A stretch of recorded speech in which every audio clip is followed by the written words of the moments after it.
their conversations dying mid-sentence.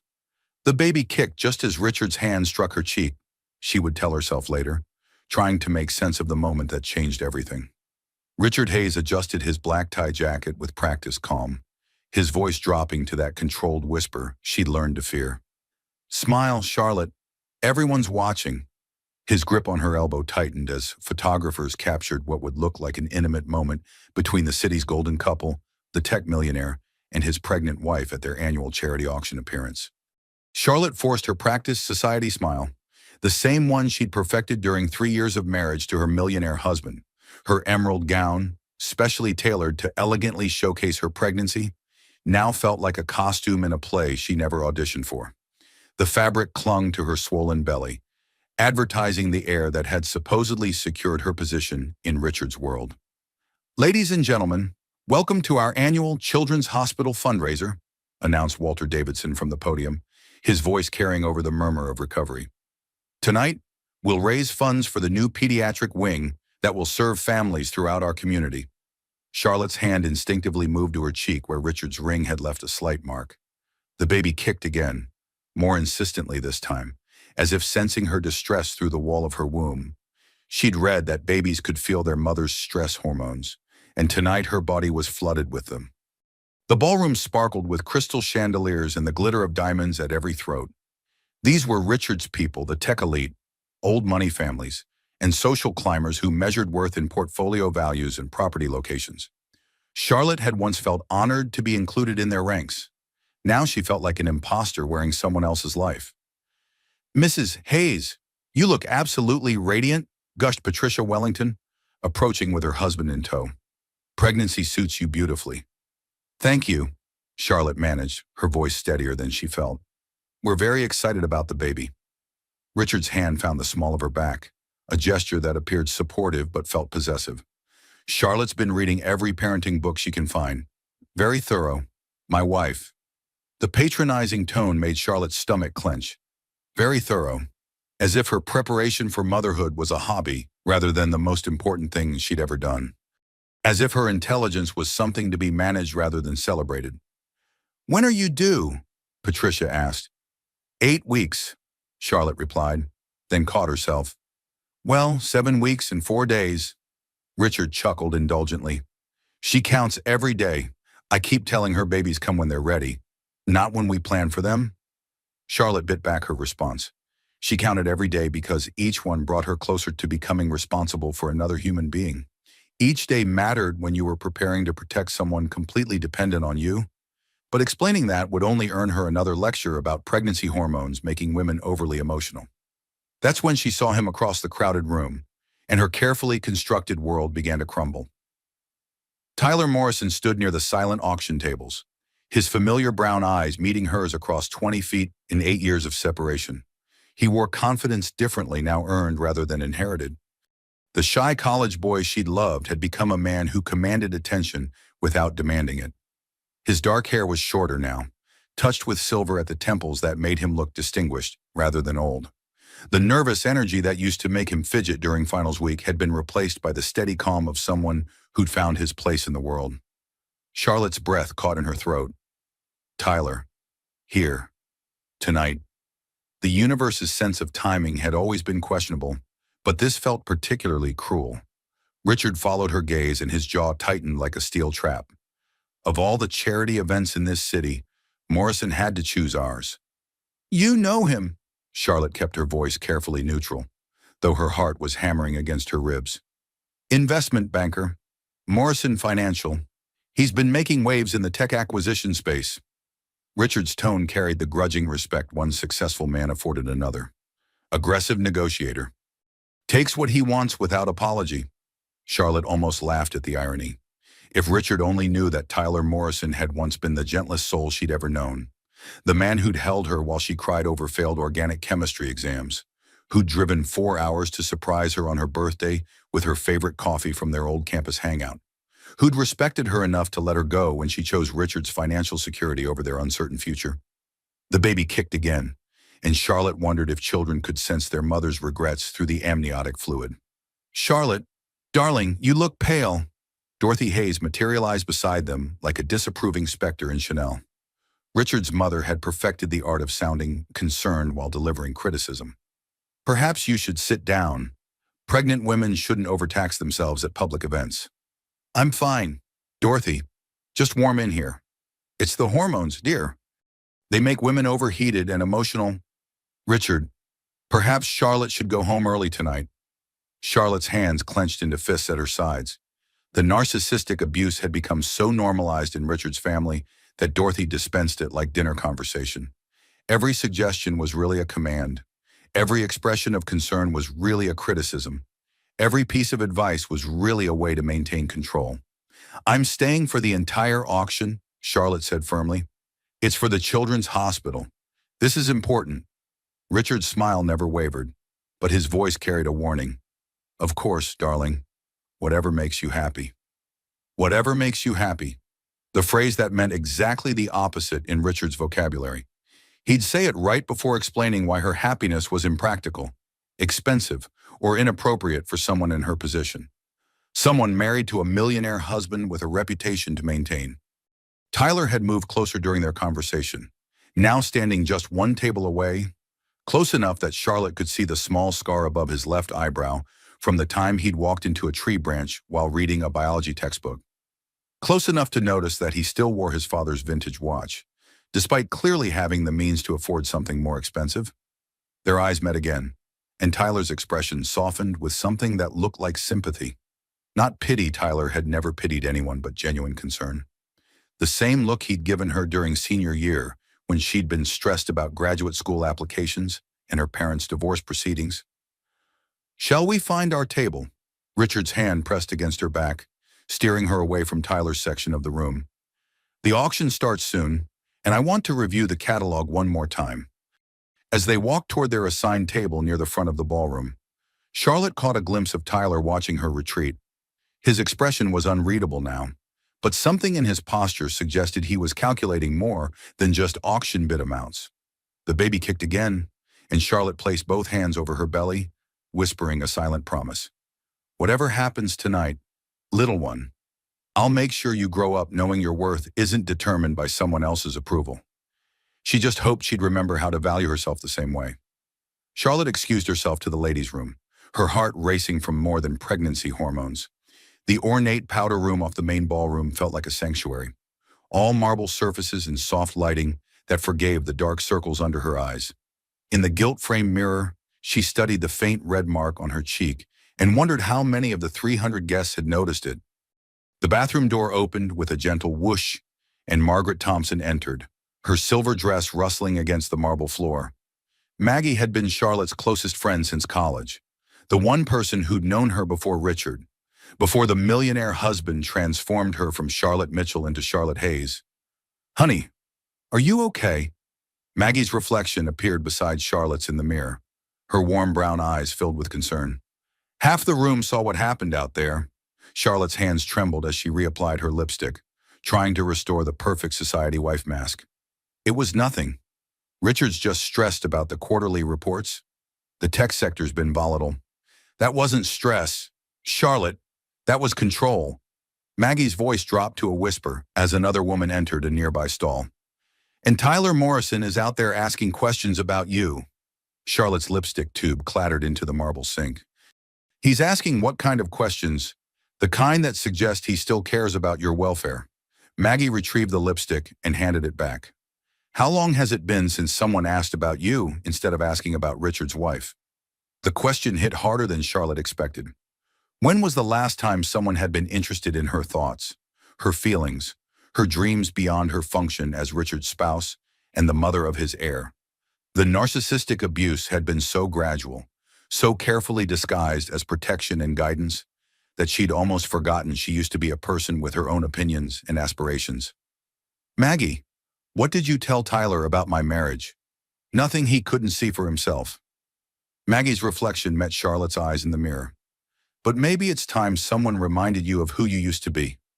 They returned to the ballroom where the crowd had settled into their assigned seats. Charlotte spotted Tyler near the bar, and for a moment their eyes met across the room. He raised his glass slightly in what might have been a greeting or a salute. The gesture was so subtle that anyone watching would assume he was simply adjusting his drink. Then Tyler did something unexpected.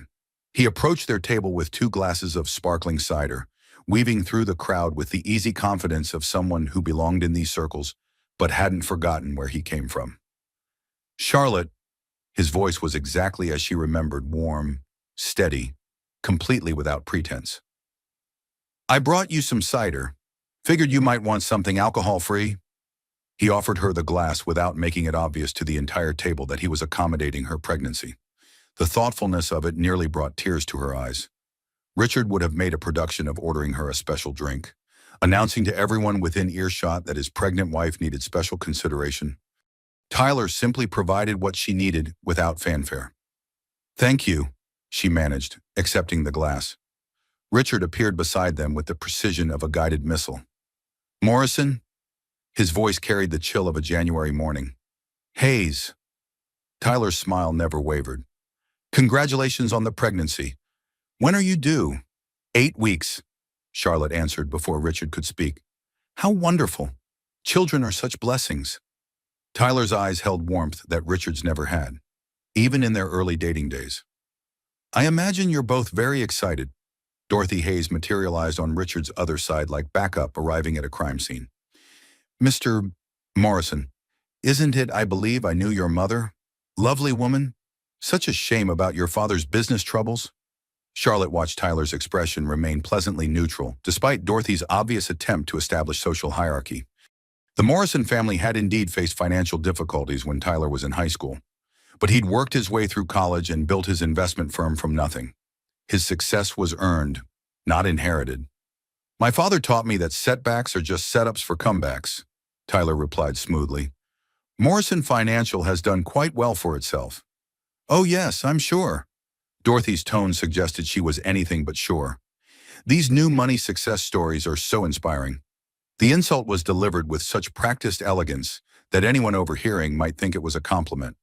This was how Richard's family operated, with verbal precision strikes designed to wound while maintaining plausible deniability. Walter Davidson approached the podium, tapping his microphone to signal the evening's transition from cocktails to auction. Ladies and gentlemen, if you'll take your seats, we're ready to begin tonight's fundraising auction. Tyler stepped back from their table. Enjoy the evening. May the best causes win. As he walked away, Charlotte noticed he moved with the controlled grace of someone who'd learned to navigate hostile territory. The shy college boy she'd known had developed armor. But unlike Richard's armor of aggression and dominance, Tyler's seemed designed to protect rather than attack. Presumptuous man, Dorothy sniffed as they settled into their chairs. Acting as if he belongs at our table?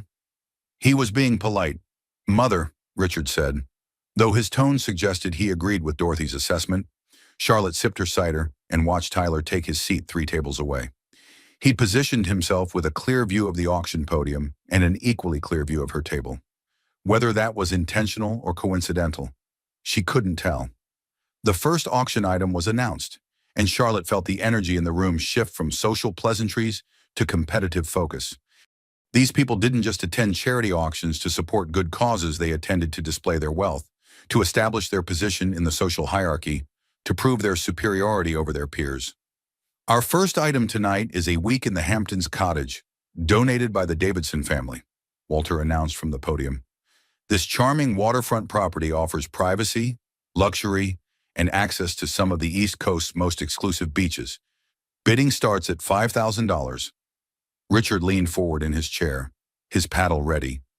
Charlotte had seen him in acquisition mode before, the focused intensity, the calculated aggression, the absolute determination to win.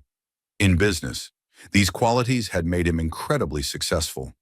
In marriage, they made him impossible to live with. That was just the beginning. The next few hours would reveal exactly how far Tyler Morrison was willing to go to protect her. Tyler raised his paddle with a smile that promised war. Our first item tonight is a week in the Hamptons cottage, donated by the Davidson family, Walter announced, his auctioneer's voice carrying clearly through the ballroom's acoustics. Bidding starts at $5,000. Richard's paddle shot up immediately. $10,000. Charlotte had seen her millionaire husband bid at charity auctions before, but never with this kind of aggressive opening. Usually he waited, calculated, made strategic moves designed to intimidate other bidders without overpaying. Tonight felt different. Tyler's paddle rose smoothly. 15,000. A murmur rippled through the crowd. 15,000 for a week-long vacation rental was already approaching the property's actual market value, and they were just getting started. Richard's neck reddened above his crisp white collar. 20,000. 25,000, Tyler countered without hesitation, his tone conversational, as if discussing the weather. Charlotte felt the energy in the room shift as other attendees sensed drama brewing. The Hamptons cottage had been expected to sell for perhaps $12,000. These two men were already driving the price beyond reason, and everyone knew it wasn't about vacation homes anymore. 30,000, Richard declared, his voice carrying an edge that Charlotte recognized as dangerous. 35,000. Tyler's response came so quickly it almost overlapped Richard's bid. Dorothy Hayes leaned toward Charlotte. "What's happening here? This is becoming unseemly." "I don't know," Charlotte whispered, though pieces were starting to form a pattern in her mind. Tyler wasn't bidding randomly. He was methodically countering everything Richard wanted, driving prices up with surgical precision. $40,000, Richard called out, his voice now carrying through the ballroom. Tyler paused, letting the silence stretch just long enough for Richard to think he'd won. Then, with a slight smile, he raised his paddle. $50,000. Gasps rippled through the crowd. Other potential bidders had long since dropped out, recognizing this wasn't about vacation cottages anymore. This was about something much more personal and much more expensive. Judith Patterson, the society reporter for the city's premier lifestyle magazine, frantically scribbled notes while her photographer captured every moment. Charlotte could already imagine tomorrow's headline: Millionaire bidding war erupts at Children's Hospital charity auction. Richard stood halfway up in his chair. $75,000. The amount was ridiculous, more than many people made in a year, spent on a week at a beach house. Charlotte placed her hand on Richard's arm, trying to calm him down, but he shook her off with barely concealed irritation. Tyler's smile never wavered. $100,000. The ballroom fell completely silent. Walter Davidson's gavel hovered in the air as he waited for any additional bids. But everyone knew the contest was over. No vacation rental was worth that amount of money. Going once, going twice, Walter's voice carried across the silent crowd. Sold to paddle number 47 for $100,000. Applause erupted, but it carried an undertone of shocked excitement. This was the kind of drama these people would discuss at dinner parties for months. Tyler nodded graciously to the auctioneer, as if he'd just purchased a cup of coffee rather than spending more than most people's annual salaries on a vacation rental. When his eyes met Charlotte's across the room, she saw something that made her breath catch, not triumph, but concern, as if the money meant nothing compared to whatever message he was trying to send. Richard slumped back in his chair, his face an alarming shade of purple. "That son of a bitch." "Richard," Dorothy hissed. "Language. He just cost me $100,000 for spite." "Actually," Charlotte said quietly, "he cost himself $100,000. You didn't lose anything." Richard's glare could have melted steel. "Don't be naive, Charlotte.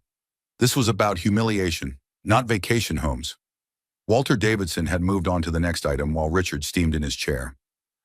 "Our second offering tonight is a wine collection from the private cellar of renowned vintner, Marcus Chen. This collection includes bottles dating back 30 years, some of which are no longer in production." Charlotte watched her husband's face carefully. She'd seen Richard's private notes about tonight's auction, seen him circle items in the catalog. The wine collection had been marked with 3 stars, his highest priority rating. Bidding opens at $8,000. Richard's paddle went up immediately. 15,000. Tyler didn't even pause. 20,000. And so it began again.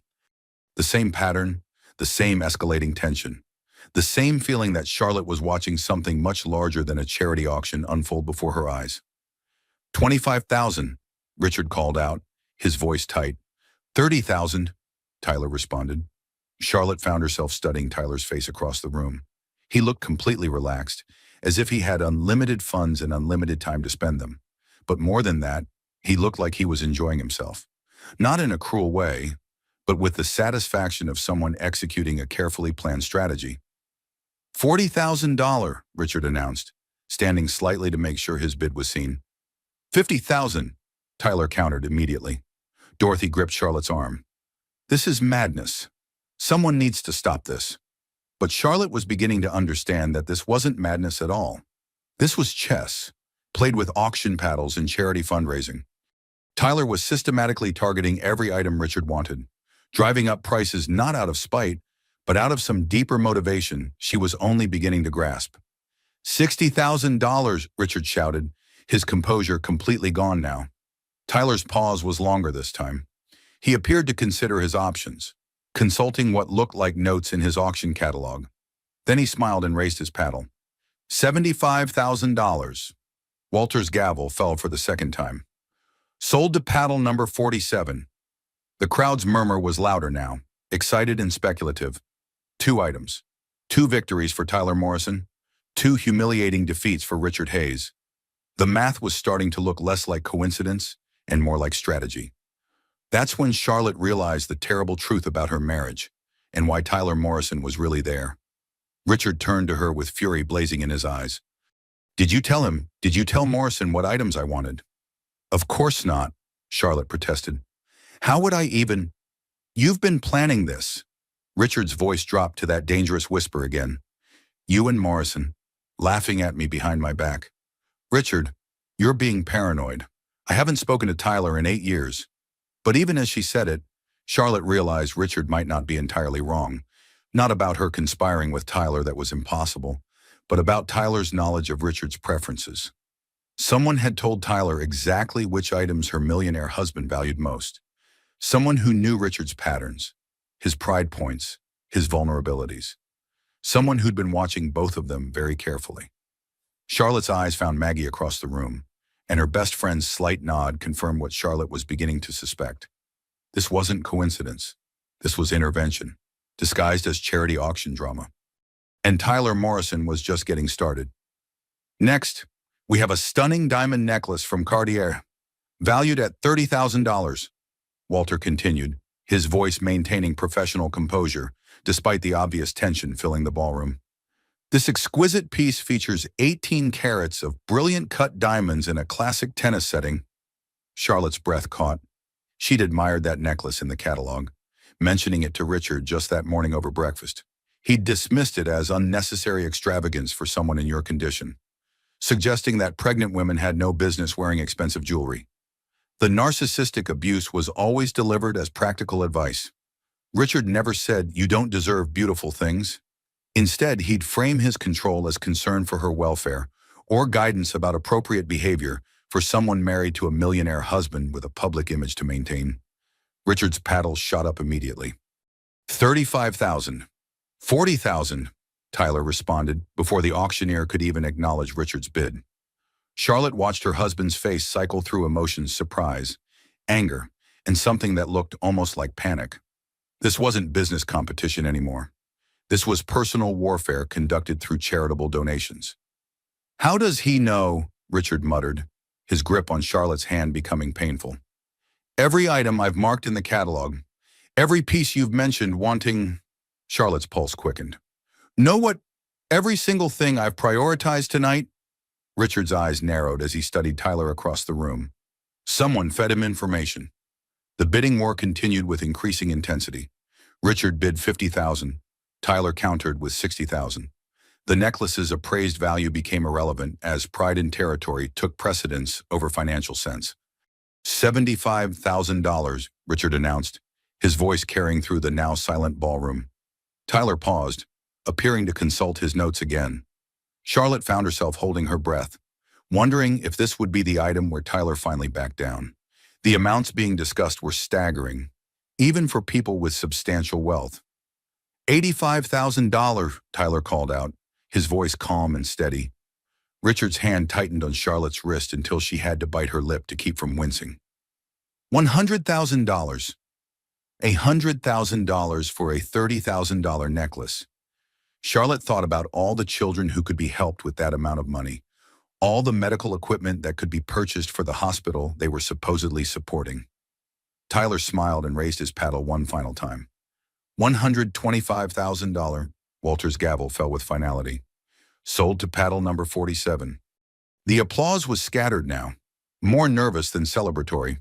People were beginning to whisper among themselves, speculating about the obvious animosity between the two bidders and wondering how far this public confrontation might escalate. Dorothy Hayes materialized beside their table like a storm cloud gathering momentum. "Richard, control yourself. This display is unseemly." "Mother, stay out of this.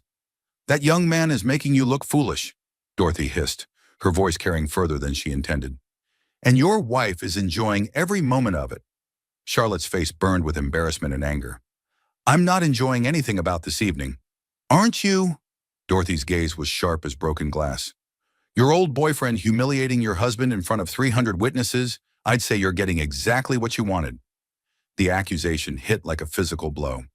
Charlotte had grown accustomed to Dorothy's subtle criticisms and passive-aggressive comments. But this was different.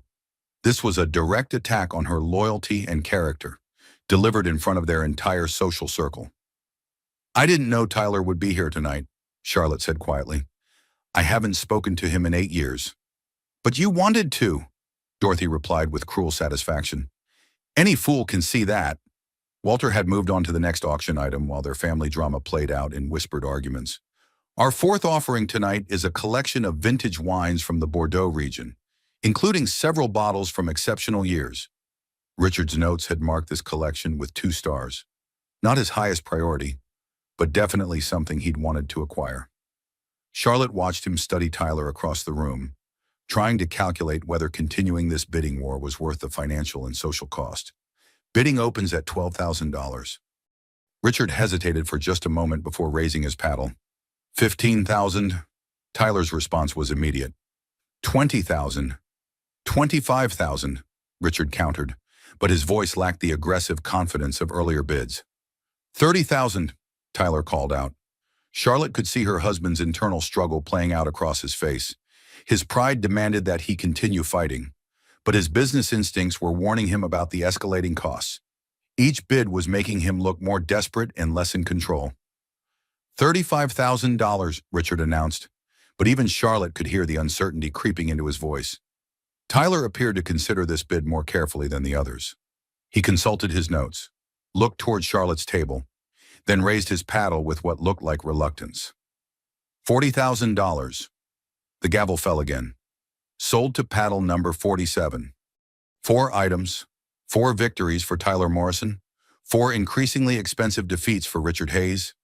The pattern was becoming impossible to ignore, and the ballroom's atmosphere had shifted from festive charity auction to gladiatorial combat. Judith Patterson had moved closer to their table, her photographer capturing every expression and gesture. Tomorrow's society pages would feature this confrontation prominently, complete with speculation about the relationship between Charlotte Hayes and Tyler Morrison. "People are staring," Charlotte whispered to Richard. "Let them stare," he replied through gritted teeth. "Morrison thinks he can humiliate me in front of my own peers. He's about to learn otherwise." But Charlotte was beginning to wonder if humiliation was really Tyler's goal. Each time he won an item, he looked not triumphant, but concerned. His eyes kept finding hers across the room, and his expression suggested he was trying to communicate something she couldn't quite understand. The baby kicked hard against her ribs, responding to her elevated stress levels. Charlotte placed both hands on her belly, trying to calm herself for the sake of her unborn child. Whatever was happening between Tyler and Richard, she couldn't let it affect her pregnancy or endanger her baby's health. The next item up for auction would change everything. Walter Davidson approached the podium with a manila folder, consulting his notes before making the announcement. "Ladies and gentlemen, we have a special addition to tonight's catalog, a last-minute donation that I think you'll find particularly exciting." Charlotte felt a chill run down her spine. Special editions were unusual at these carefully planned events. Whatever was coming next hadn't been in the catalog Richard had studied and marked with his preferences, which meant Tyler couldn't possibly know if this was something Richard wanted, unless Tyler himself had arranged for this special edition to be included. "Our special edition tonight is a painting by emerging artist Sarah Chen," Walter announced, consulting the manila folder with obvious pleasure. This stunning landscape depicts the Hudson Valley in autumn, and Ms. Chen has graciously agreed to donate it to benefit the Children's Hospital. Charlotte's breath caught in her throat. She remembered standing in front of a similar painting at a gallery opening just 6 months ago, mesmerized by the artist's use of light and color. She'd mentioned to Richard how much she loved the piece, how it reminded her of childhood trips to her grandmother's house in upstate New York. Richard had dismissed her interest immediately. "We have enough art," he'd said. "Our walls are full, and your taste tends toward the sentimental rather than the valuable." The narcissistic abuse was always delivered as education about her shortcomings. Richard never said, "I don't want you to have things you enjoy." Instead, he'd explain why her preferences were wrong, unsophisticated, or impractical for people in their social position. Now, as Walter displayed the painting on an easel beside the podium, Charlotte felt tears sting her eyes. The landscape was beautiful rolling hills painted in shades of gold and crimson, with light streaming through autumn trees in a way that made her homesick for places she'd never lived. Bidding opens at $5,000. Richard didn't move. The painting wasn't in his catalog, wasn't part of his predetermined acquisition strategy, but Charlotte found herself raising her paddle before she could think about the consequences. $5,000, she called out, her voice carrying clearly through the ballroom. Richard's head snapped toward her in shock. "Charlotte, what are you doing?" "I like it," she said simply. "It's beautiful. We discussed this. You don't have the eye for art investment." "I'm not bidding for investment. I'm bidding because I want it." Tyler's paddle went up immediately. $10,000. Charlotte felt a surge of defiance that surprised her with its intensity. For 3 years, she'd allowed Richard to make every decision about their home, their social calendar, their future. She'd accepted his criticism of her taste, his dismissal of her preferences, his control over every aspect of their shared life. But tonight, in front of 300 witnesses, she was going to bid on something she wanted simply because she wanted it. $15,000, she announced. Raising her paddle again, Richard grabbed her wrist. "Charlotte, stop this immediately." "20,000, Tyler called out, his eyes fixed on Charlotte with something that looked like admiration. "I said stop." Richard's grip tightened until Charlotte had to bite her lip to keep from crying out. "You're hurting me," she whispered. $25,000, Charlotte announced, pulling her wrist free from Richard's grasp. The ballroom had gone completely silent. Everyone could see the conflict playing out at the Hayes table, could witness the rare spectacle of a society wife defying her millionaire husband in public. $30,000, Tyler countered, but his bid sounded reluctant, as if he was continuing only to support Charlotte's rebellion. Dorothy Hayes stood up abruptly, her chair scraping against the marble floor. "This is unacceptable behavior. Charlotte, you will stop this nonsense immediately." $35,000, Charlotte replied, her voice growing stronger with each bid. Richard's face had turned an alarming shade of purple. "You're embarrassing our family." "No," Charlotte said quietly. "You're embarrassing our family. I'm just trying to buy a painting I like." $40,000, and Tyler called out. Charlotte hesitated. 40,000 was an enormous amount of money to spend on artwork by an unknown artist. But it wasn't about the money anymore, was it?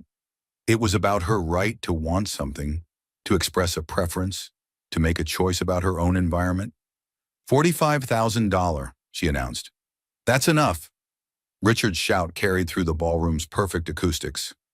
"Charlotte, you will put that paddle down right now." The room fell into shocked silence. 300 people watched as Richard Hayes publicly commanded his pregnant wife like she was a disobedient child, rather than an equal partner in their marriage. Tyler's voice cut through the silence like a blade. $50,000.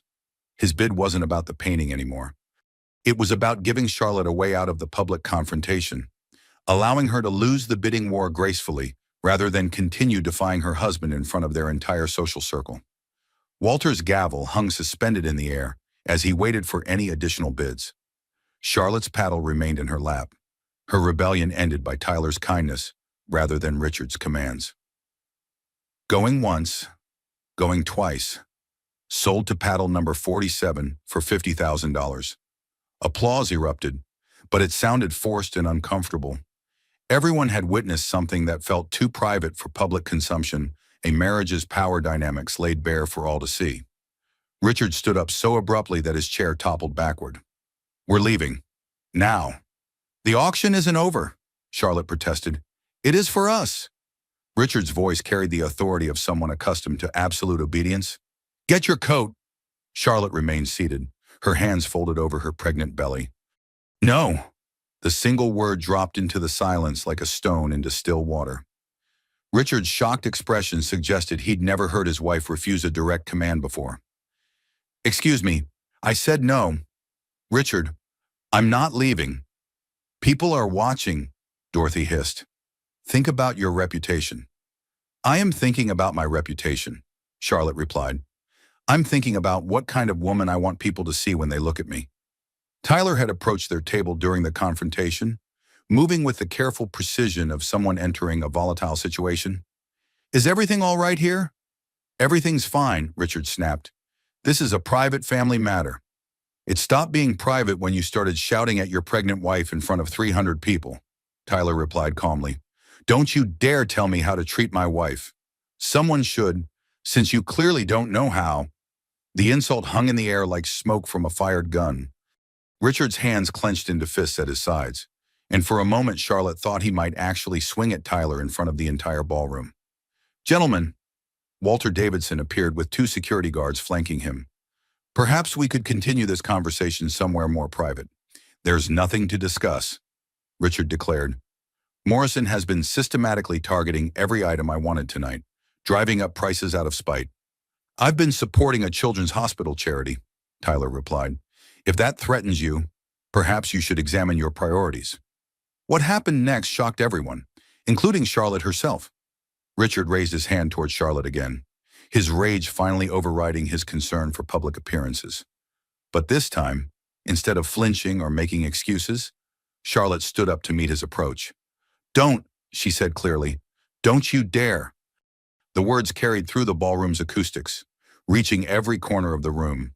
Judith Patterson's photographer captured the moment Charlotte Hayes, 7 months pregnant, standing up to her millionaire husband while 300 witnesses watched in stunned silence. For the first time in 3 years of marriage, Charlotte felt like herself again. Tyler stepped forward with the fluid motion of someone who'd made his decision. "Hayes, I think you need to calm down." "Don't tell me what I need," Richard snarled, his composure completely shattered now. "This is between my wife and me." "Not anymore, it isn't." Tyler's voice remained steady, but Charlotte could see tension in his shoulders, the controlled readiness of someone prepared for physical confrontation. "Not when you're threatening a pregnant woman in public." The word threatening rippled through the crowd like electricity. People began pulling out phones, recording what was clearly becoming a major social scandal. By tomorrow morning, this confrontation would be all over social media and the society pages. Dorothy Hayes grabbed Charlotte's arm with surprising strength. "Sit down this instant. You're making a spectacle of yourself." "I'm standing up for myself," Charlotte replied, pulling free from her mother-in-law's grip. "There's a difference." Richard's face had moved beyond purple into an alarming red that made Charlotte worry about his blood pressure. "Morrison, you have no right to interfere in my marriage." "I have every right to intervene when I see someone being mistreated," Tyler replied. "Especially someone I care about." The admission sent a shockwave through the crowd. Caring about another man's wife was the kind of statement that ended careers and destroyed reputations in their social circle. "You care about her," Richard's voice rose to a near shout. "She's my wife. The mother of my child." "Marriage isn't ownership," Tyler said quietly. "And fatherhood isn't a license to be abusive." The word abusive hung in the air like an accusation. Charlotte saw people leaning forward in their seats, straining to hear every word of the confrontation. This would be the most talked about charity auction in the city's history. "Abusive," Richard laughed, but the sound contained no humor. "I've given her everything. A beautiful home, financial security, a place in society. She's living a life most women would kill for." "She's living a life you chose for her," Tyler countered. "That's not the same thing as giving her everything." Charlotte felt the baby kick hard against her ribs, responding to her elevated stress levels. She placed both hands on her belly, trying to calm herself and her unborn child. Whatever was happening here, she couldn't let it endanger her pregnancy. "Richard," she said quietly, her voice somehow carrying through the tension.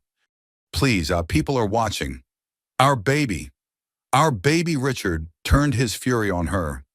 "Our baby, who you're putting at risk with this emotional outburst. Our baby, who you're embarrassing with this public display." The blame landed exactly where Charlotte expected it to, squarely on her shoulders. In Richard's world, she was responsible for his behavior as well as her own. If he lost control, it was because she'd provoked him. If he became abusive, it was because she'd failed to manage his emotions properly.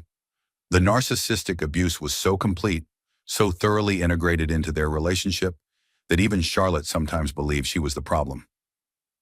"Leave her alone," Tyler's voice cut through Richard's tirade. "If you want to be angry at someone, be angry at me." "Oh, I am angry at you." Richard stepped closer to Tyler, forcing the other man to back up or engage in physical confrontation. "I'm furious at you for trying to steal my wife." "I'm not trying to steal anyone," Tyler replied. "I'm trying to remind Charlotte that she deserves better than this." "Better than what? Better than being married to a millionaire husband? Better than financial security? Better than a man who can provide for her and her child? Better than being treated like property instead of a person?" The words hung in the air like a challenge. Richard's hands clenched and unclenched at his sides, and Charlotte could see him calculating whether physical violence would be worth the social consequences. Walter Davidson approached with additional security, his diplomatic smile strained to the breaking point. "Gentlemen, ladies, I really must insist that we take this conversation to a private location." "There's nothing private about a man who can't control his temper," Tyler said, never taking his eyes off Richard. "Control." Richard's laugh was sharp and bitter. "You want to see control? Morrison, I'll show you control." He pulled out his phone with theatrical precision, his fingers flying over the screen. "One phone call to my lawyer, and I'll file for emergency custody of my unborn child based on Charlotte's emotional instability and inappropriate relationship with you." The threat hit Charlotte like a physical blow. Emergency custody proceedings could legally prevent her from leaving the state, could force her to submit to psychological evaluations, could paint her as an unfit mother before her child was even born. Dorothy nodded approvingly. "It's for the best, dear. Pregnancy hormones can make women quite irrational." "You can't do that," Charlotte whispered, her hands protective over her belly. "I can and I will." Richard's smile was cold and calculated. "Unless you come home right now and we present a united front to the press tomorrow. One phone call. Charlotte, that's all it takes to destroy your future with our child." Charlotte felt the familiar trap closing around her, the impossible choice between submission and punishment that defined every major decision in their marriage. Submit to Richard's control or face legal consequences that could separate her from her baby. Tyler stepped between them. "Hayes, that's enough." "Is it, Morrison?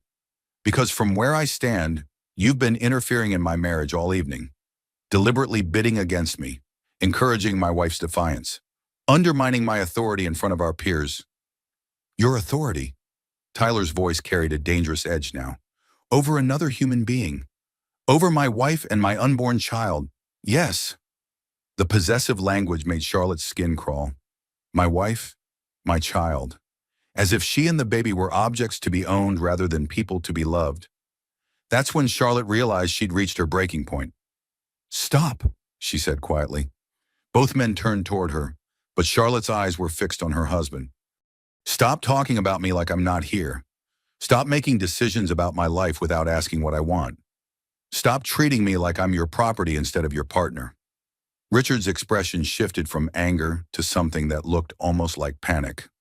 "Charlotte, you're being emotional. Pregnancy hormones. Don't you dare blame this on hormones." Charlotte's voice grew stronger with each word. "Don't you dare suggest that my objection to being controlled and threatened is just chemistry." The baby kicked hard, as if agreeing with her mother's rebellion. Charlotte smiled through her tears, feeling stronger than she had in months. "I'm not being emotional, Richard. I'm being human." The ballroom had transformed from a charity auction into an amphitheater for the most public marital confrontation in the city's recent memory. 300 guests sat transfixed as Charlotte Hayes faced down her millionaire husband, with a clarity that surprised everyone, including herself. You want to call your lawyer? Charlotte's voice carried clearly through the silence. Go ahead. Call him. Richard's confident expression flickered with uncertainty. Charlotte, you don't mean that. I've never meant anything more in my life. She pulled off her wedding ring, the enormous diamond catching the chandelier light one last time. You want to threaten me with custody proceedings? Do it, but do it knowing that every person in this room has witnessed you publicly humiliating your pregnant wife. Judith Patterson's photographer continued capturing every moment, documenting what would become one of the most talked about society scandals in recent memory. Charlotte was aware of the cameras, aware of the consequences, but for the first time in 3 years, she didn't care about controlling the narrative. Think about what you're saying. Dorothy Hayes stepped forward, her voice carrying the authority of old money and older prejudices. Think about your child's future. Think about the scandal. I am thinking about my child's future, Charlotte replied. I'm thinking about what kind of world I want to bring her into, what kind of marriage I want her to see as normal. Richard's voice cracked slightly. Charlotte's hand moved protectively to her belly. Yes, your daughter, who I will not allow to grow up thinking that love comes with conditions and protection requires absolute submission. Tyler had remained silent during the exchange, but now he stepped forward slightly. Charlotte, whatever you decide to do, you should know that you're not alone. You have people who care about you. Don't! Richard turned on Tyler with renewed fury. Don't you dare act like you're some kind of hero here. You came to this auction specifically to humiliate me. I came to this auction, Tyler replied calmly, because Maggie Thompson called me and said Charlotte needed to remember who she used to be. The admission sent a ripple of shock through the crowd. Charlotte turned to see Maggie standing near the back of the ballroom, tears streaming down her face, but her chin held high. Maggie! Charlotte's voice was barely audible. I'm sorry, honey, Maggie called out, but I couldn't watch you disappear anymore. I couldn't watch him destroy the amazing woman I knew in college. You conspired against me. Richard's voice was deadly quiet. You and Morrison planned this whole evening. We planned nothing, Tyler interjected. Maggie simply told me that Charlotte had lost herself in a marriage that was more about control than love. Everything that happened tonight was your choice? Hayes. My choice, Richard laughed bitterly. You systematically targeted every item I wanted. You drove up prices specifically to make me look foolish.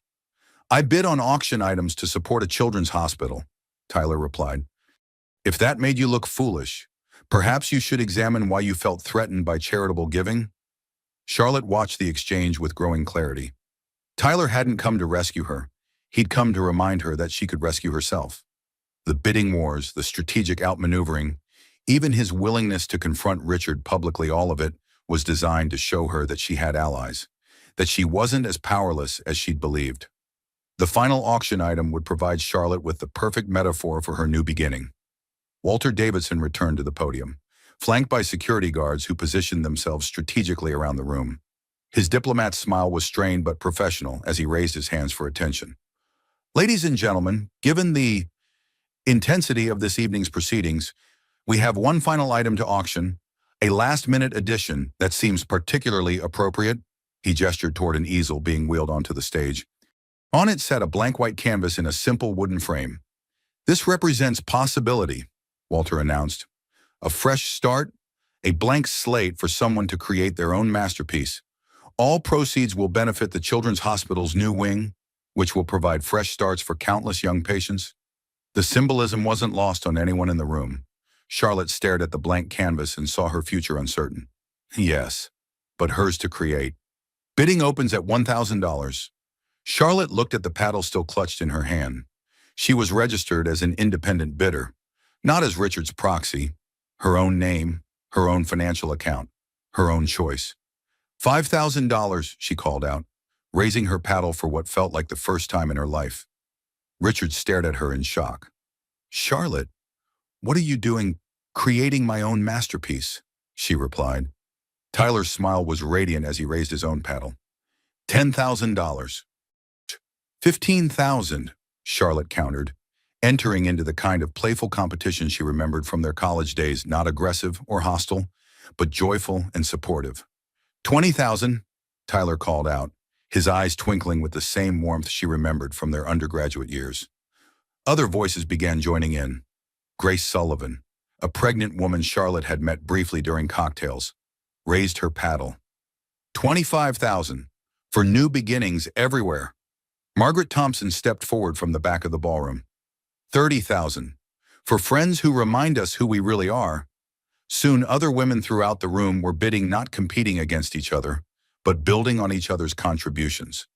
The price climbed steadily as the blank canvas became a symbol of shared empowerment rather than individual acquisition.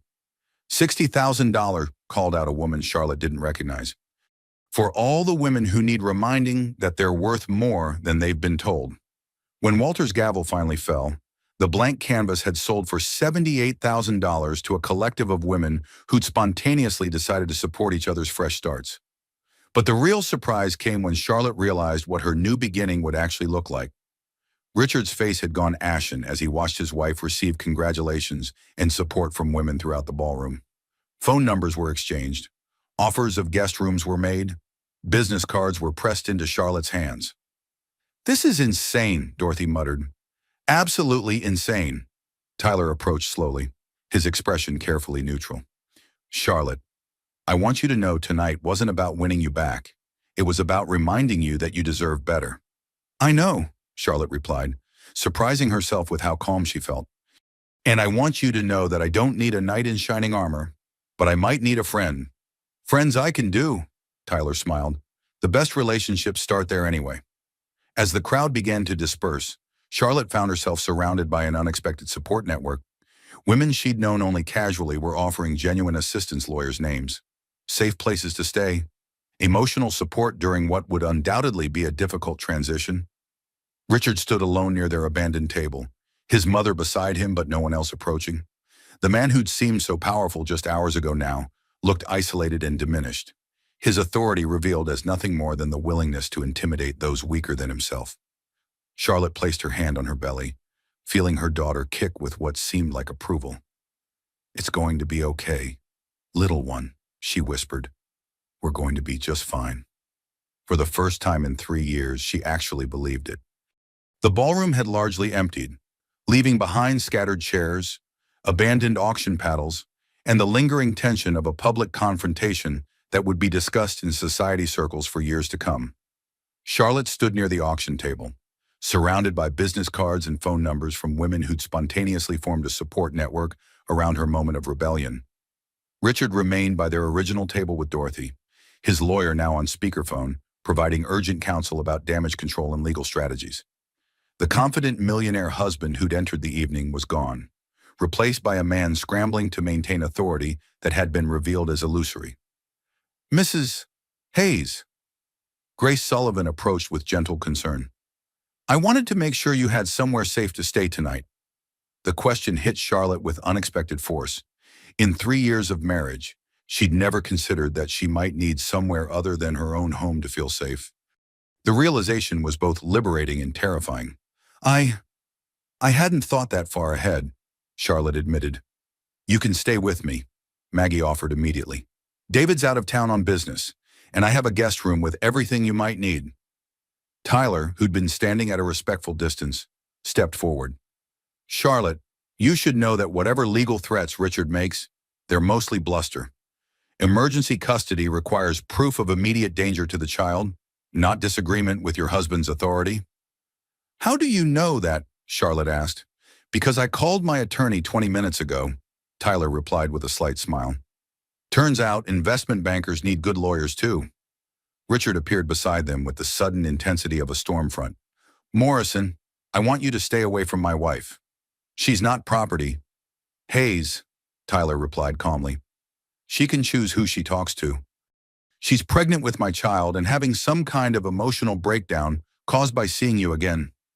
Richard's voice carried the desperate edge of someone losing control of a situation he'd always dominated. Charlotte felt the familiar trap closing again, the implication that her desire for autonomy was mental instability, that her objection to being controlled was evidence of hormonal irrationality. For 3 years, she'd accepted this narrative, had genuinely wondered if her unhappiness was a character flaw rather than a reasonable response to narcissistic abuse. I'm not having a breakdown, Richard. I'm having a breakthrough. The distinction seemed to catch Richard off guard. He'd built their entire relationship on the premise that Charlotte's emotions were unreliable, that her judgment was compromised by youth and inexperience, that she needed his guidance to navigate adult responsibilities. Charlotte, you're 7 months pregnant. This isn't the time for dramatic life changes. This isn't dramatic, Charlotte replied with growing confidence. This is necessary. Dorothy approached with the predatory grace of someone sensing weakness. Dear, think about the practicalities. Where will you live? How will you support yourself? What kind of life can you provide for your child without Richard's resources? The questions were designed to instill fear, to make Charlotte's independence seem impossible rather than merely challenging. But they were also practical concerns that deserved honest consideration. I'll figure it out, Charlotte said, her hand protective over her belly. Women have been supporting themselves and their children for centuries. I have a college degree, work experience, and a brain that functions perfectly well when it's not being constantly undermined. Tyler stepped forward slightly. Charlotte, if it helps, I know several excellent employment attorneys who specialize in discrimination cases. Being pregnant doesn't disqualify you from working, and being recently divorced doesn't make you unemployable. Divorced, Richard's voice cracked. Charlotte, you can't be serious about divorce? I'm serious about not being treated like property anymore. Charlotte replied, if that requires divorce, then yes, I'm serious about divorce. The word hung in the air between them like a bridge burning. Richard's face cycled through emotions, shock, anger, panic, and something that might have been genuine grief. What about our baby? What about the family we planned? We never planned a family. Richard, you planned an heir and I planned a child. Those aren't the same thing. The distinction was clearer to Charlotte now than it had ever been. Richard wanted a son to carry on his name in his business, a daughter to display his success in creating the perfect family. Charlotte wanted a human being to love unconditionally, to nurture into independence, to support in becoming whoever they were meant to be. This is all Morrison's fault, Dorothy interjected. Charlotte was perfectly content until he showed up and filled her head with feminist nonsense. I was never content, Charlotte said quietly. I was compliant. There's a difference. Tyler remained silent, allowing Charlotte to speak for herself while making it clear through his presence that she wasn't alone. His support was steady but undemanding, the kind of alliance Charlotte had forgotten was possible. Charlotte, Richard's voice took on the pleading tone he used when commands and threats failed. Think about everything I've given you. The house, the lifestyle, the security. Think about what you're throwing away. I'm not throwing anything away, Charlotte replied. I'm choosing something different, something where my worth isn't measured by my compliance. What kind of life will you have as a single mother? Dorothy demanded. What kind of reputation? What kind of future? I don't know, Charlotte admitted, but it will be mine to create. The honesty of it was both terrifying and exhilarating. For 3 years, Charlotte had lived according to Richard's plans, Richard's timeline, Richard's vision of their future. The unknown felt vast and dangerous, but it also felt possible in a way that her controlled existence never had. Maggie appeared with Charlotte's coat and purse. Whenever you're ready, honey, no pressure. Charlotte looked around the ballroom one more time at the elegant decorations, the expensive art, the symbols of the life she was choosing to leave behind. Then she looked at Richard, seeing him clearly for perhaps the first time. I'm not angry at you, she said softly. I'm just done being afraid of you. Richard's expression shifted to something that might have been genuine confusion. Afraid of me, Charlotte? I would never hurt you. You hurt me every time you told me my feelings were wrong. Every time you made decisions about my life without asking what I wanted. Every time you treated me like I was too stupid or too emotional to be trusted with my own choices. I was protecting you, Richard protested. I was providing for you. You were controlling me, Charlotte replied. And you convinced me that control was love because I didn't know the difference. She turned to Tyler, whose expression was carefully neutral despite the obvious emotions playing across his face. Thank you, she said simply. Not for rescuing me, but for reminding me that I could rescue myself. Tyler nodded, understanding the distinction. You were always strong enough, Charlotte. You just needed to remember. As Charlotte walked toward the ballroom exit with Maggie, she felt her daughter kick strongly against her ribs. The baby seemed to approve of her mother's decision to choose uncertainty over safety, independence over security, possibility over predictability. It's going to be an adventure, little one, Charlotte whispered, for both of us. Behind her, she could hear Richard and Dorothy beginning the difficult conversation about damage control and public relations. Tomorrow there would be lawyers and financial negotiations, custody discussions and social consequences. But tonight, for the first time in 3 years, Charlotte Hayes was going to sleep in a place where she was valued for who she was rather than criticized for who she wasn't. The transformation was terrifying and liberating in equal measure, and it was entirely her own choice. 6 weeks later, Charlotte sat in the law offices of Patterson, Sullivan and Associates, reviewing the final divorce settlement papers with her attorney, Janet Patterson, Judith Patterson's sister and a formidable advocate for women's rights in high-asset divorces. The financial settlement is quite generous, Janet explained, sliding the documents across the mahogany conference table. Richard's legal team clearly wanted to avoid a protracted battle that would keep this in the public eye. Charlotte's transformation over the past month and a half had been remarkable. The pale, anxious woman from the charity auction had been replaced by someone with clear eyes and confident posture. Pregnancy had given her skin a healthy glow, but more importantly, freedom from constant criticism had given her back her voice. "The house is yours until the baby reaches 18, Janet continued. "Full custody with generous visitation rights for Richard. Child support that will ensure your daughter never wants for anything. And perhaps most importantly, no restrictions on your employment or your choice of residence." The financial independence felt surreal after 3 years of asking permission for every expenditure. Charlotte's own money, her own decisions, her own future to create however she chose. "There is one condition," Janet added carefully. "Richard insists on a clause preventing you from publicly discussing the marriage or the divorce proceedings. Standard non-disclosure language." Charlotte considered this. The narcissistic abuse she'd endured was perfectly legal. Emotional manipulation, financial control, and psychological intimidation left no bruises that would show up in court. Richard's reputation would remain intact, his standing in the business community unaffected by his treatment of his wife. "I can live with that," Charlotte decided. "I don't want to be defined by what happened to me. I want to be defined by what I do next." Her phone buzzed with a text from Tyler. "Gallery opening tonight if you're feeling up to it. No pressure, just thought you might enjoy seeing some actual art instead of auction catalogs." Charlotte smiled.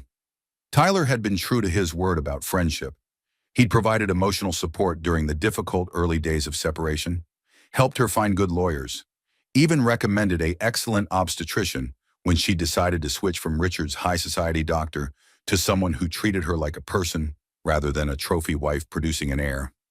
But he'd never pushed for anything more than friendship, never tried to capitalize on her vulnerability, never suggested that leaving Richard meant she needed another man to take care of her. His respect for her autonomy was a daily reminder of what healthy relationships looked like. "There's something else," Janet said, consulting her notes.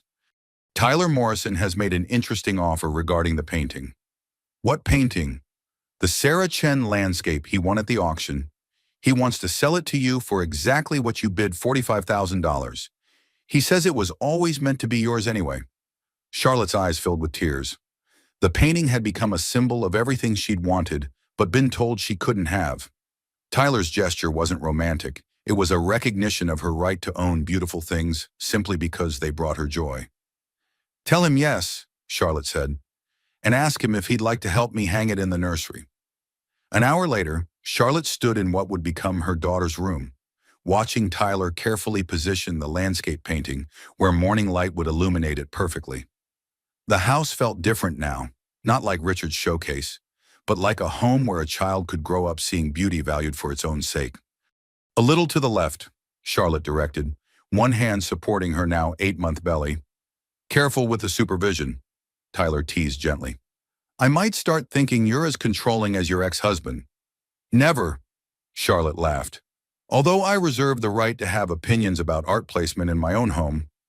My own home. The phrase still felt new and wonderful. Everything here was chosen by her, arranged according to her preferences, designed to support the life she wanted to create with her daughter.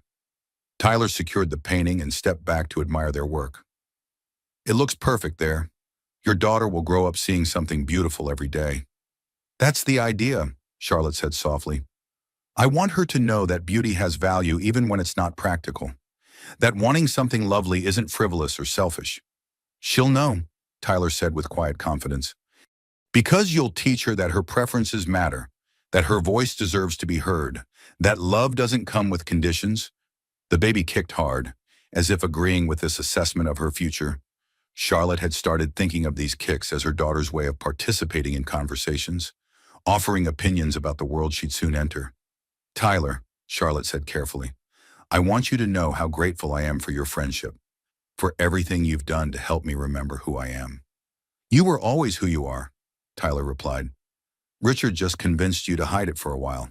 Still, what you did at the auction, the way you've supported me through the divorce, it means everything. Tyler sat down in the rocking chair Charlotte had chosen for late-night feedings. Can I tell you something? The night Maggie called me, I almost didn't answer. I figured you were happy with your millionaire husband, living the life you'd chosen, and hearing about it would just remind me of what I'd lost. But you did answer, because Maggie said you needed to remember that someone once loved you exactly as you were, without trying to change or improve or manage you. Tyler's voice was gentle but honest. I'm not trying to win you back, Charlotte.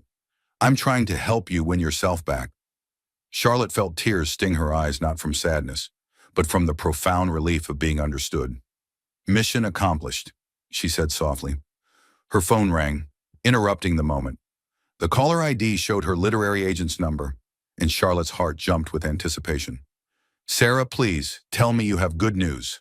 Tyler watched as Charlotte's expression transformed from hope to joy to amazement. Yes, Charlotte said into the phone. Yes, absolutely. When do they want to meet? After she hung up, Tyler raised an eyebrow in question.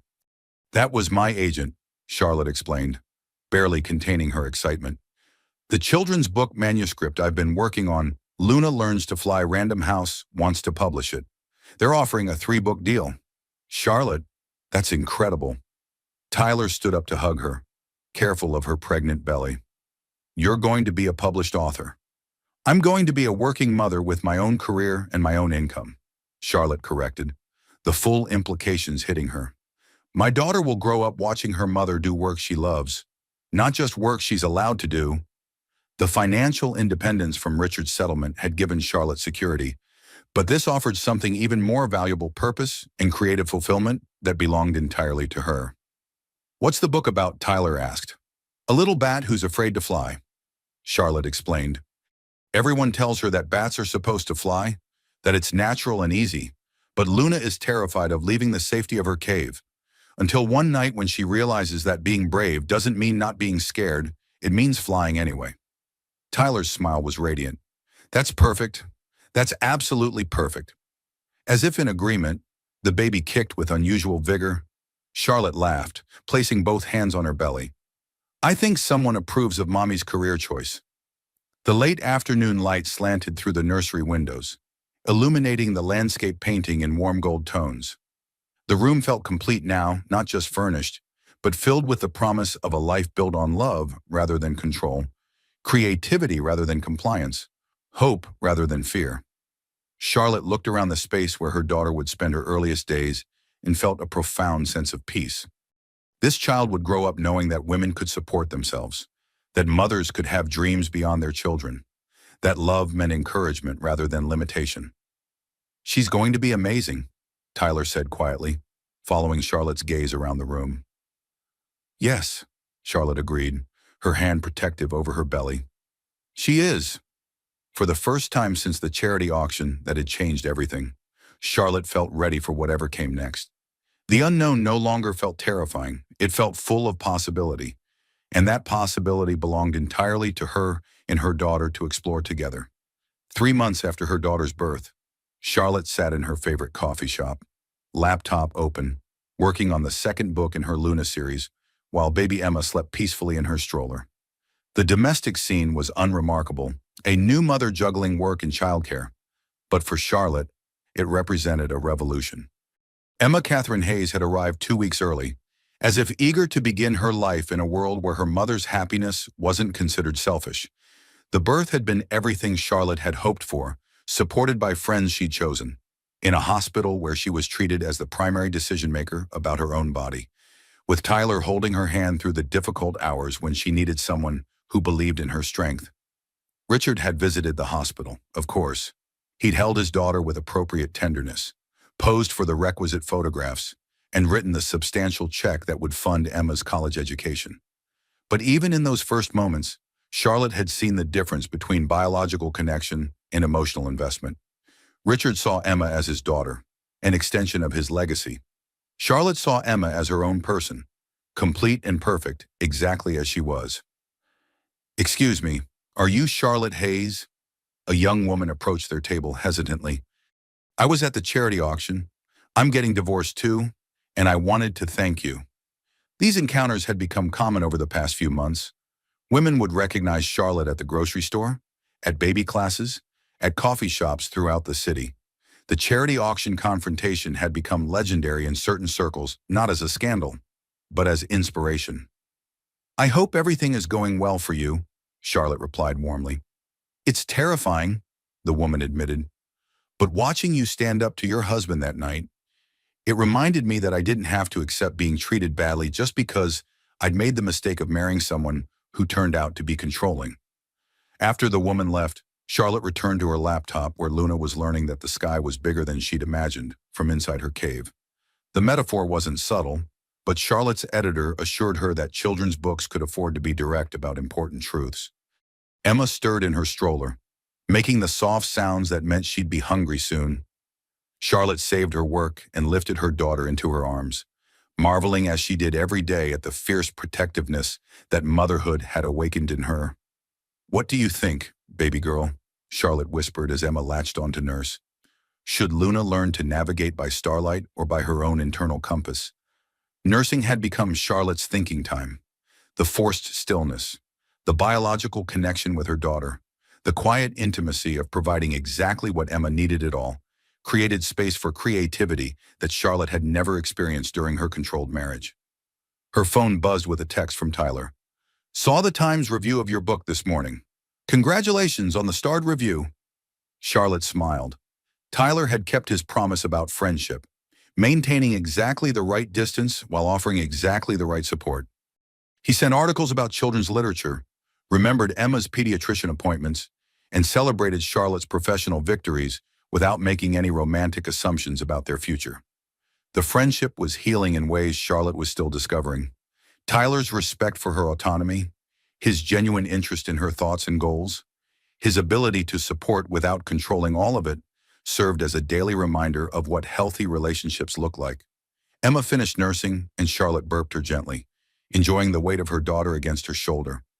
At 3 months old, Emma was already showing signs of her own personality: curious, alert, surprisingly patient when her mother needed to finish a paragraph. "Charlotte." Another familiar voice interrupted her thoughts. She looked up to see Grace Sullivan, the pregnant woman from the auction who joined the spontaneous bidding coalition for the blank canvas.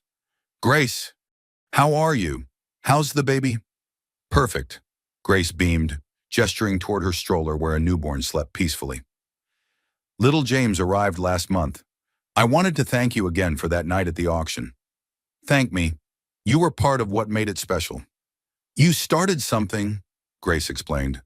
"Not just the bidding thing, but the conversation. My husband and I went to couples therapy after watching what happened between you and Richard. Turned out we had some communication issues that needed addressing before the baby arrived." Charlotte felt a warm glow of satisfaction. The public confrontation that had initially embarrassed her had apparently inspired other couples to examine their own relationship dynamics. "I'm so glad everything worked out for you. Actually," Grace continued, "that's why I wanted to find you. A group of us have been meeting women who were at the auction that night, women who've been through divorces, women who just want to support each other in making positive changes. We call ourselves the Fresh Start Circle. After that blank canvas we all bid on." The invitation was tempting. Charlotte had discovered that isolation had been one of the most damaging aspects of her marriage to Richard. He'd gradually separated her from friends who might have provided perspective on his controlling behavior, leaving her dependent on his version of reality. When do you meet? Thursday evenings, rotating between our homes. Very informal, just coffee, conversation, and mutual support. This week, we're discussing whether to turn it into a more formal nonprofit organization. Emma gurgled approvingly from Charlotte's shoulder, as if encouraging her mother to accept social invitations. I'd love to join you, Charlotte decided. Emma and I both need more community in our lives. After Grace left, Charlotte returned to her laptop but found herself thinking about the ripple effects of that February evening. The charity auction had raised a record amount for the Children's Hospital, but it had also sparked conversations about women supporting women, about recognizing the signs of narcissistic abuse, about the difference between financial security and emotional safety. Her phone rang, displaying Maggie's number. How's my favorite author today? Maggie's voice was warm with affection. Working on book 2 and wondering how I got so lucky to have friends who care enough to stage interventions at charity auctions. You got lucky by being worth saving, Maggie replied firmly. Though I'll admit I was terrified that night. When Richard started shouting, I thought I'd made a terrible mistake. You saved my life, Charlotte said simply. Maybe not literally, but you saved the life I was meant to live. You saved your own life. Tyler and I just reminded you that you had options. Charlotte shifted Emma to her other arm, marveling at how natural these conversations felt now. During her marriage to Richard, phone calls with friends had been monitored, limited, and often interrupted by demands for attention or complaints about her social priorities. Maggie, can I ask you something? That night when you called Tyler, how did you know he'd help? Because I remembered how he looked at you in college, Maggie replied. Not possessive or controlling, but like he couldn't believe his luck in knowing someone as amazing as you. That kind of love doesn't just disappear. We're just friends now, Charlotte said carefully. I know, and that's probably exactly what you both need right now. But Charlotte, when you're ready, if you're ever ready, Tyler Morrison is the kind of man who'll love your independence instead of trying to control it. After they hung up, Charlotte found herself considering the possibility of romantic love that enhanced rather than diminished her autonomy. The idea felt both appealing and terrifying after 3 years of marriage, where love had been conditional on compliance. Emma had fallen asleep in her arms, tiny fist curled against Charlotte's chest. Looking at her daughter's peaceful face, Charlotte felt the fierce determination that had sustained her through the divorce proceedings and the challenging early months of single motherhood. Your mama's going to teach you so many things, little one, she whispered, about choosing people who celebrate your dreams instead of limiting them, about the difference between love and control, about trusting your own voice even when other people try to convince you it's wrong. The coffee shop around them buzzed with the ordinary magic of people pursuing their own versions of happiness, students studying, friends catching up, entrepreneurs building businesses on laptops. Charlotte felt profoundly grateful to be part of this community of people creating their own stories rather than living according to someone else's script. Her laptop chimed with an email from her editor. Charlotte, the pre-orders for Luna Learns to Fly are exceeding our projections. The marketing team wants to discuss a book tour for next spring. Are you interested? A book tour? Her words, her story, her message about courage traveling across the country to reach children who might need to hear that being different was perfectly acceptable, that being scared was normal, that flying was possible even when it felt impossible. What do you think, Emma? Charlotte asked her sleeping daughter. Ready for some adventures with Mama? The baby's contented sigh seemed like enthusiastic approval. Charlotte opened her laptop and began typing a response to her editor, accepting the book tour opportunity with the confidence of someone who'd learned that the best adventures began when you chose courage over comfort. Outside the coffee shop windows, autumn was painting the city in shades of gold and crimson, the same colors that dominated the landscape painting now hanging in Emma's nursery. The seasons were changing, bringing new possibilities with each turning leaf. Charlotte thought about the blank canvas that had sold for $78,000 that memorable February evening. All those women bidding on the promise of fresh starts, the hope of creating something beautiful from nothing, the faith that empty spaces could be filled with whatever they chose to create. Her phone buzzed with another text from Tyler, saw a photo of Emma in Maggie's Instagram story. She's beautiful. Charlotte, you both are. Charlotte smiled, typing back, thank you. She says to tell Uncle Tyler that she's ready for her first art gallery visit whenever you are. I know just the place. There's a new exhibit of children's book illustrations opening next month. Interested? Very interested. Emma and I are always ready for new experiences. The response felt like a perfect summary of her current life philosophy. Open to possibility, willing to explore, confident enough to say yes to invitations that felt right and no to those that didn't. Emma stirred and opened her eyes, blinking at the world with a serious expression that never failed to make Charlotte laugh. At 3 months old, Emma already seemed to approach life with curiosity rather than fear, confidence rather than anxiety. Hello, beautiful girl, Charlotte whispered. Ready to go home and see what adventures tomorrow brings? As she packed up her laptop and prepared Emma's stroller for the walk home, Charlotte reflected on how completely her definition of success had changed. 6 months ago, success had meant maintaining Richard's approval, fitting into his vision of the perfect society wife, suppressing her own dreams in service of his ambitions. Now success meant writing stories that mattered to her. Raising a daughter who would grow up knowing her worth wasn't determined by other people's opinions. Building friendships based on mutual respect rather than social convenience, and choosing daily to trust her own judgment about what kind of life she wanted to create. The Fresh Start Circle, Tyler's steady friendship, Emma's pure love, her publishing contract, the financial independence that allowed her to make choices based on her values rather than her fears. All of it had grown from that moment at the charity auction when she'd finally said no to being treated as less than she was worth. Walking home through the crisp October afternoon, Charlotte felt the deep satisfaction of someone who'd found her authentic life after years of living according to someone else's script. The future stretched ahead, unplanned and uncertain, but entirely her own to create. Emma dozed peacefully in her stroller, trusting completely in her mother's ability to navigate whatever came next. And for the first time in years, Charlotte trusted herself just as completely.